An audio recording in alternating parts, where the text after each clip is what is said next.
Incoming. Open fire! What? No!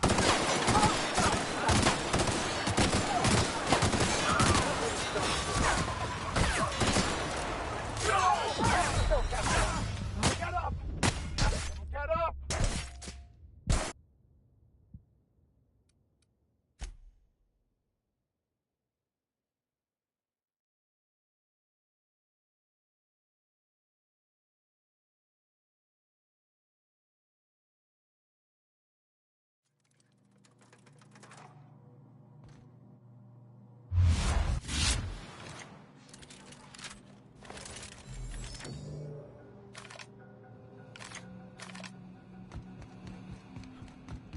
What? Here they come. What was that?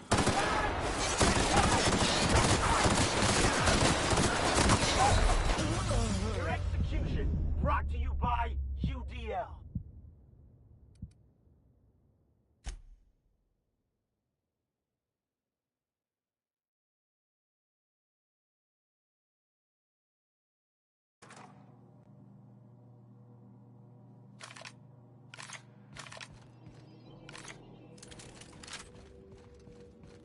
What? Nice hit. Nice with us. I'm gonna rush them! Open fire!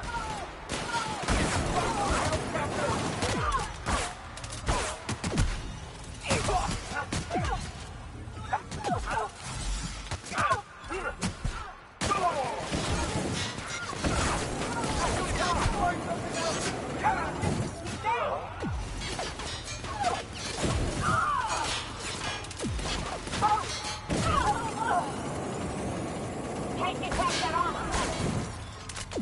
We're done here.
Something's not right. Incoming!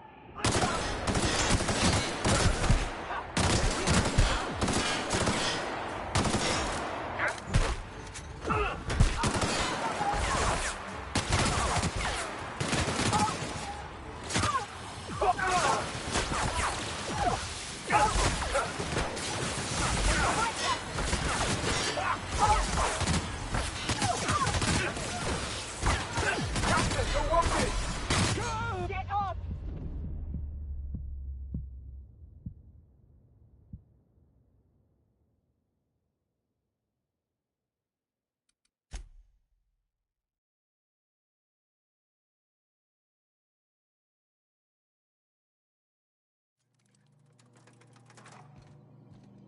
Easy does it.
That's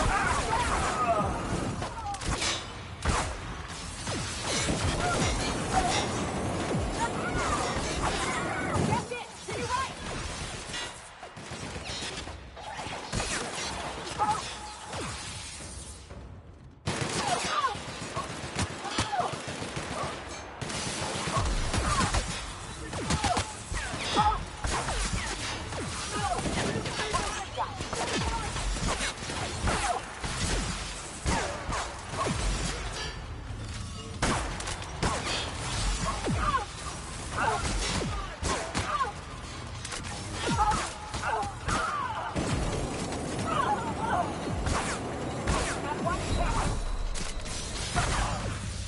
Some company ammo.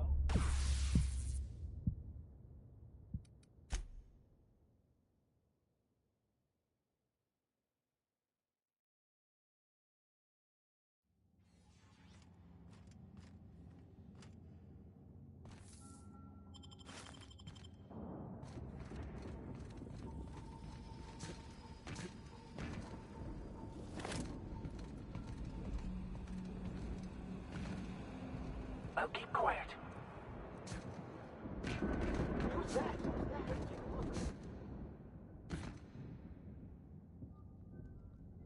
Oh, good. A fight.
System alert. Performing an area sweep. Incoming!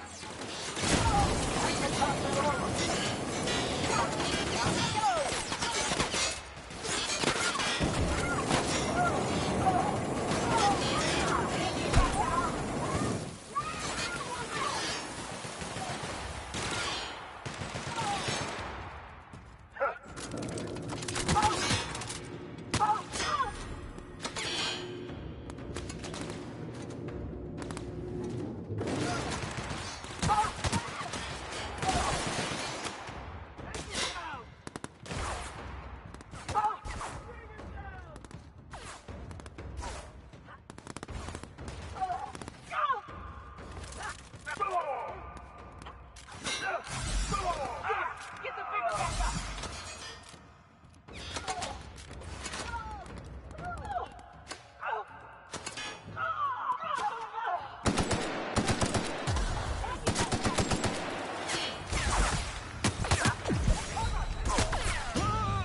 Damn it! Not you too!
Don't spend all my money.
Beginning security patrol.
This is like a bad dream I once had.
Nice hit! Thanks for the team, my friend.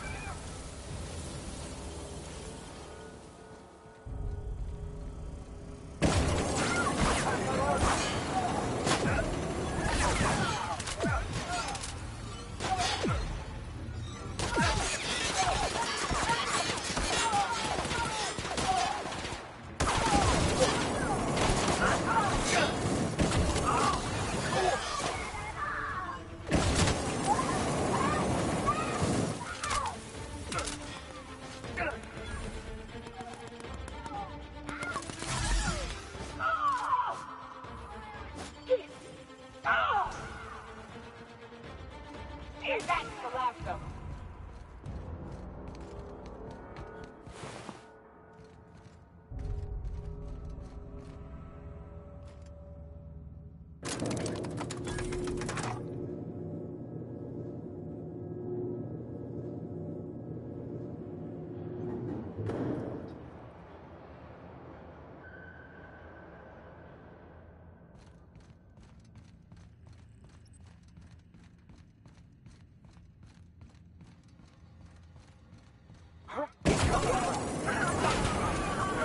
Excellent.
What? Easy does it.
Incoming!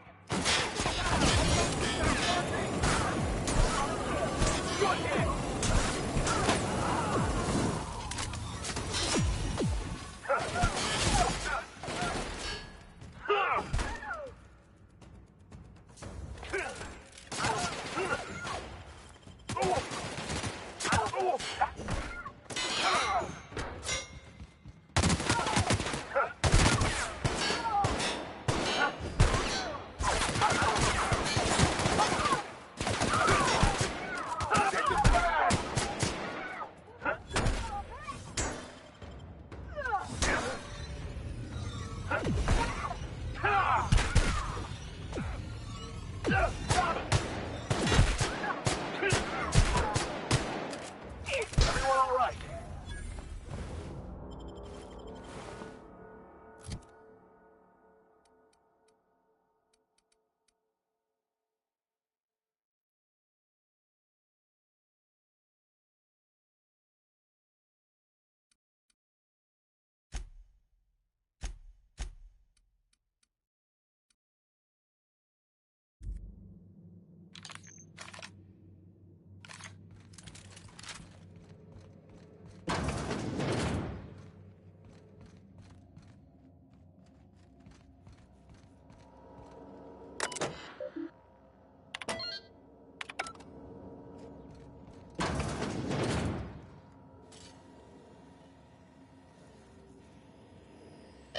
Well, look who it is. I'll be damned. I was prepping the studio for our announcement, and here you are as a bonus. Ah, I knew I smelled Monarch when you lot walked in. The stench of sulfur, depression, and desperate bravado is unmistakable. Keep talking, and you'll be smelling iron. Ain't nobody so important I won't put a bullet in him. And the convict. The vicar. You know, most people, once they're out of prison, don't seem keen on returning. Oh, I would go anywhere to see you fall, sir. When you go off and get yourself shot, try to avoid taking one to the face. I'll want it recognizable to show to my citizens.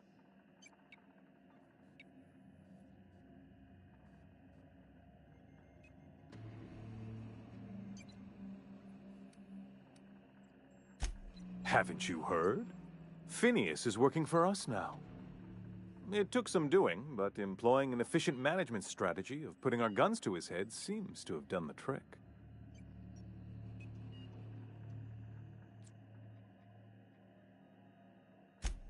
Yes, he is an extraordinarily obstinate fellow, isn't he? Fine, he isn't working for us per se. Semantics, he'll come around. But that's between us. As far as my adoring citizens will know, we've turned a dangerous crackpot into a working-class man. It's a miracle.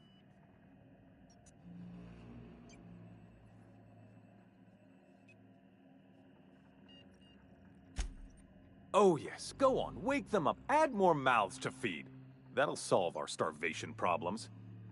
I don't know what half-baked plans that simpleton in a lab coat has been leading you through, but it's done. It's over. Let me ask you something, Captain. Have you at any point thought about not fucking up our entire society? I believe we could ask you the same. I'm making actual progress towards stabilization and recovery. You're just getting in the way.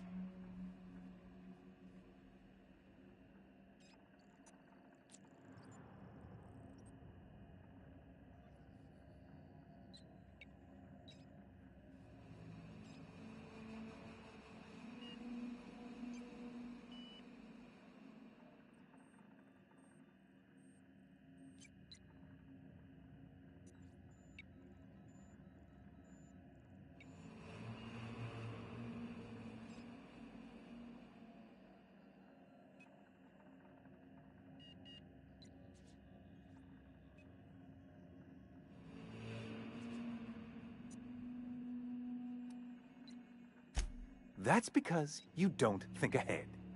Phineas's counterproductive plan doesn't make a lick of sense. We don't need your help.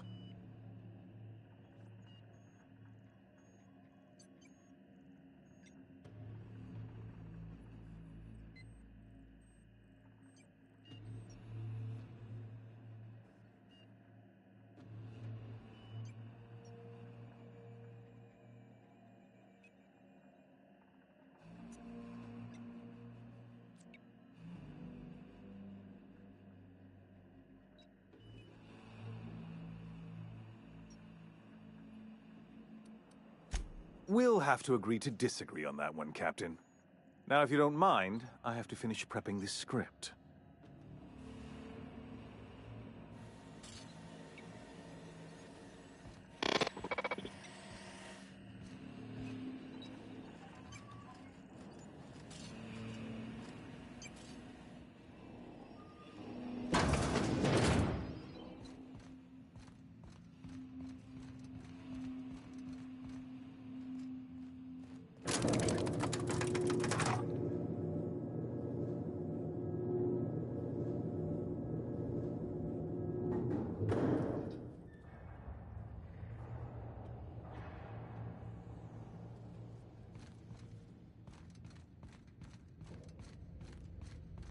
Here they come! Everyone all right?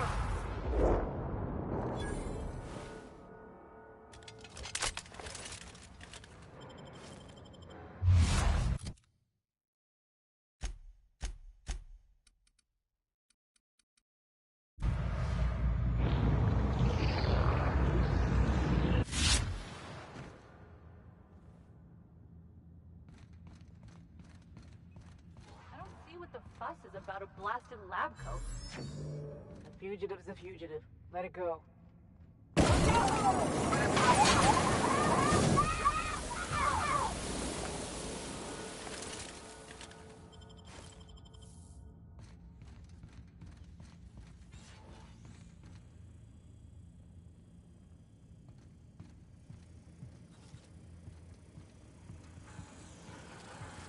Unexpected noise identified. Searching.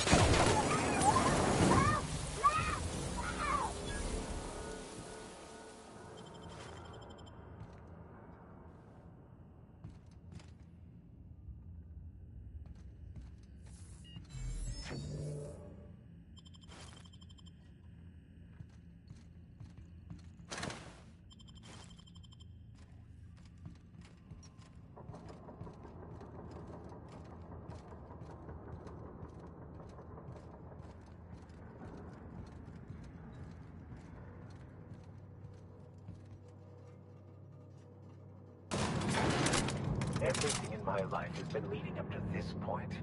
I believe I am ready for this. Take a breath now, folks.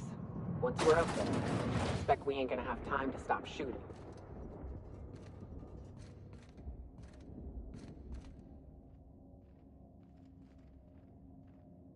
Captain, you have an uncanny talent for complicating my life. You've been working with Dr. Wells from the beginning. When we moved to arrest him, he was prepared. I lost good soldiers in the attempt. You've disrupted the balance of power. You've upset the natural order of things.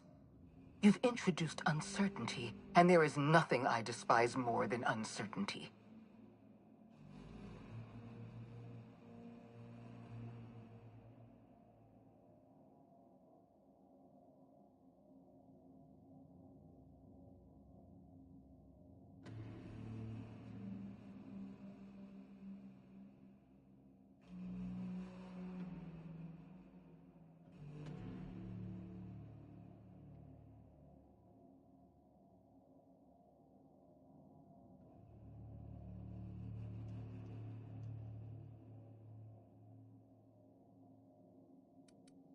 Typical.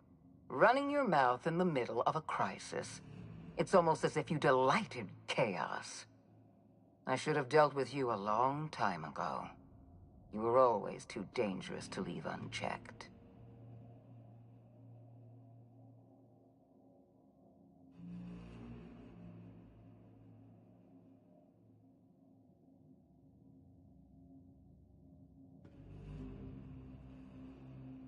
Leaving you alive was my greatest mistake, but it is a mistake I intend to correct. I have Dr. Wells in my custody. Once I've secured his cooperation, I can move forward with the program. I can repair the damage you've done. I can set things right.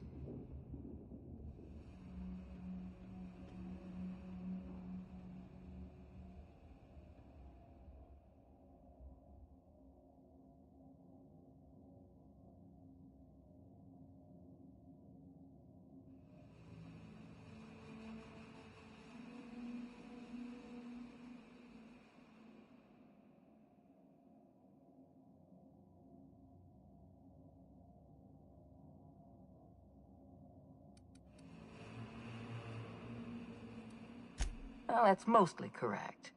You're not leaving here at all. I take no pleasure in this, you know. I simply have no other option. Leaving you alive is too great a risk. Goodbye, Captain.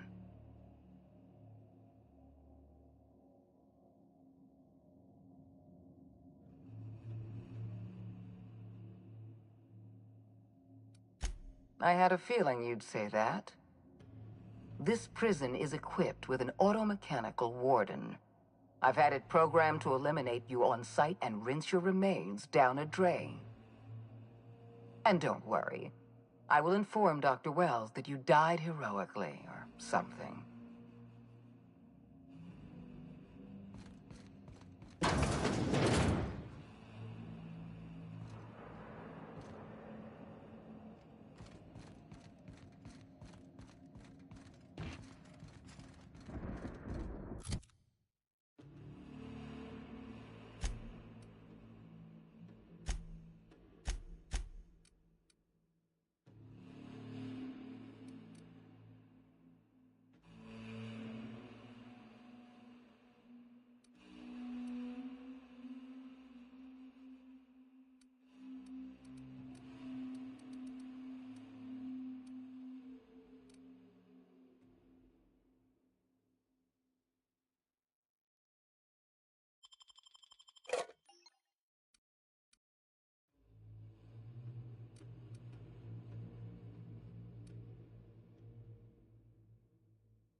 die.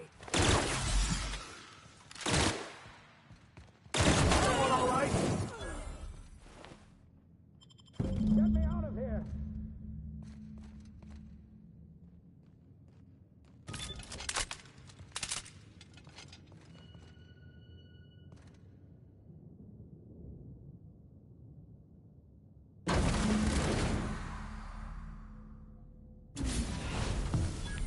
You don't know how glad I am to see you. You did the right thing. Akande was a monster. Her death was much deserved, and long overdue. And you lunatic, you broke into the board's own fortress just to rescue one doddering old man. You are absolutely out of your mind, and I can't begin to thank you enough.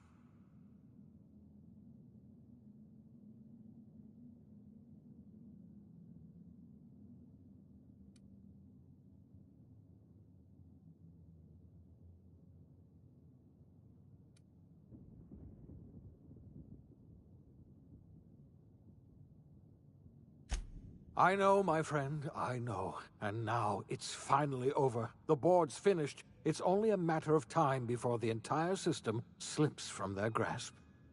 You've broken the board's stranglehold on this colony, and you saved my life. But there's still so much we have yet to accomplish. You and I are going to have to work harder than ever to save Halcyon. I'm afraid the situation is far worse than any of us ever anticipated.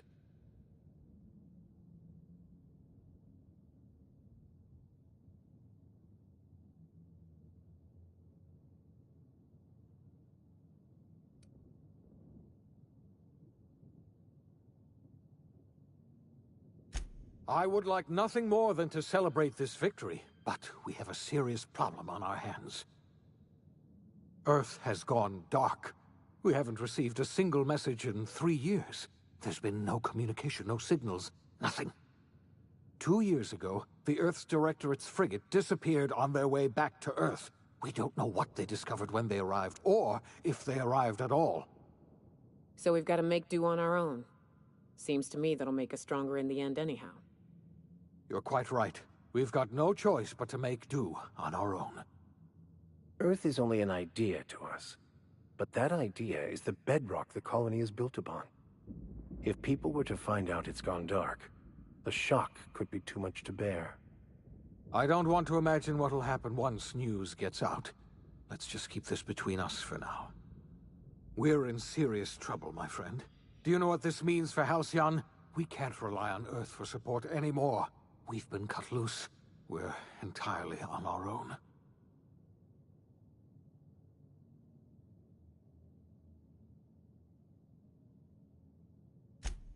Yes, we do.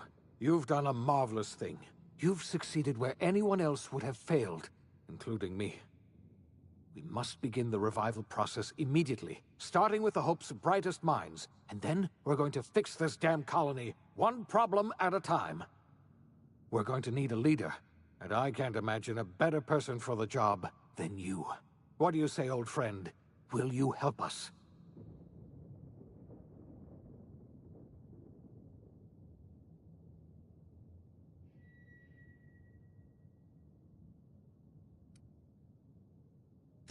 I can't tell you how glad I am to hear that.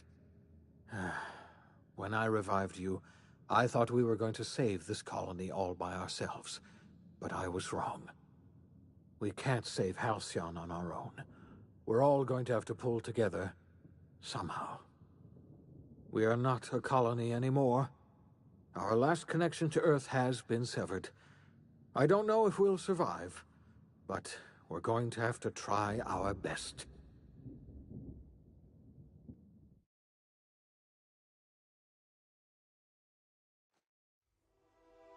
The OSI teaches that everything in the universe happens according to the grand plan.